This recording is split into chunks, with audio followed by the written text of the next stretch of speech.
Hey, I'm Abe, and today we're going to be talking about budgets, and we're going to learn why it's really important to keep track of where your money is going and what you're spending it on. So, in the first half, we'll talk about the budget itself, what that means, how to think about it, and in the second half, we'll talk a little bit about some tools that you can use to make a first pass at it. And then in later videos, we can really get into the nitty gritty of developing your budget and figuring out what makes sense for you. What is a budget? I think generally when people think of budgets, they think of in my budget, I am allowed to spend $20 on myself in this time period, or I have a budget that allows me to spend $200 on food. Right? That it's a very prescribed and specific amount that is given each period of time. Like, this is how much you get. It feels very rigid, and it also feels kind of accounting-ish. And I want to dispel that myth. Budgets are really just a way to understand your money. It's looking at, and it is accounting. This is all accounting is doing, is they're looking at money that's coming in and money that's going out. And you and your budget should be doing the same thing. And to what depth you want to do that, or to what resolution, is really up to you. You need to understand not just how much you're making, but where it's coming from. Right? Do you have a large portion of your income is just all work? Okay, that's good to know. Everything that's coming in is just from your paycheck. And that's what most people are looking at. Some people have investments that pay them dividends, or they may have, I don't know, a YouTube channel or a side hustle that they've got that's giving them a little bit extra. And yeah, that may be considered work as well. But, it's good to understand where your money is coming from and in what quantity, and if that fluctuates over time.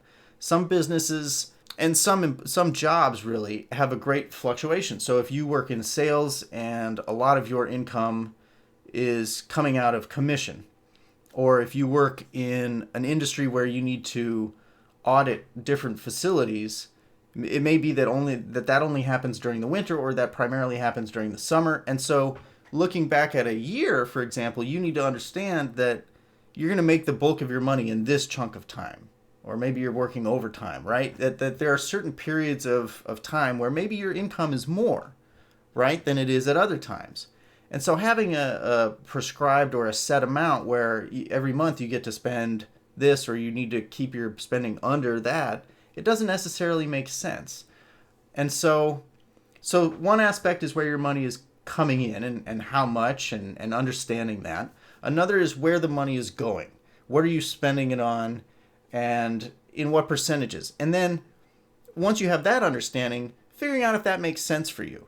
Does it make sense to be living in an apartment or in a house where 60 to 80% of your income is going to rent or mortgage, right? Is there a way to, change that expense?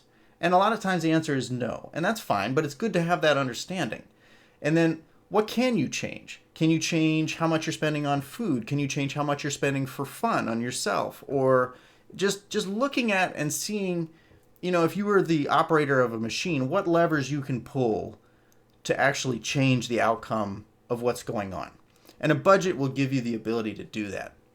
So once you have that understanding, the what's coming in, the what's going out, it's good to build a regular habit, and to have I'm going to call it a cadence, but a rhythm that you're doing this look, or this analysis. And it doesn't take a lot of time. Once you get everything set up, and even the setup doesn't need to take a lot of time, it can really just be, for me, it's 15 to 20 minutes once a month. I can just build what I want to do for the next month based on what happened in the previous month. Maybe for you it's 2 weeks, every paycheck. I don't know. That's for you to decide. For me, I've decided every month, and then once a year I do kind of a really big picture, strategic look back at how the year went, and then how my overall future planning is going to go for my retirement and my savings and things like that.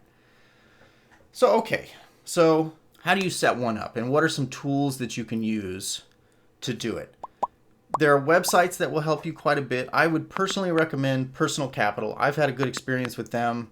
I think Mint also offers something similar. If you want to be a little bit more hands-on, you could create a spreadsheet for yourself, or any other tool that you find easy to use and to work with.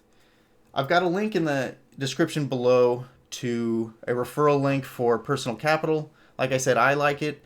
You'll get $20 if you use that link. It's just for free. So if you sign up for an account there, you'll get $20. I think I probably will get $20. What it does is you link it to your various accounts. If you just have a checking and a savings account, you link it to both of those.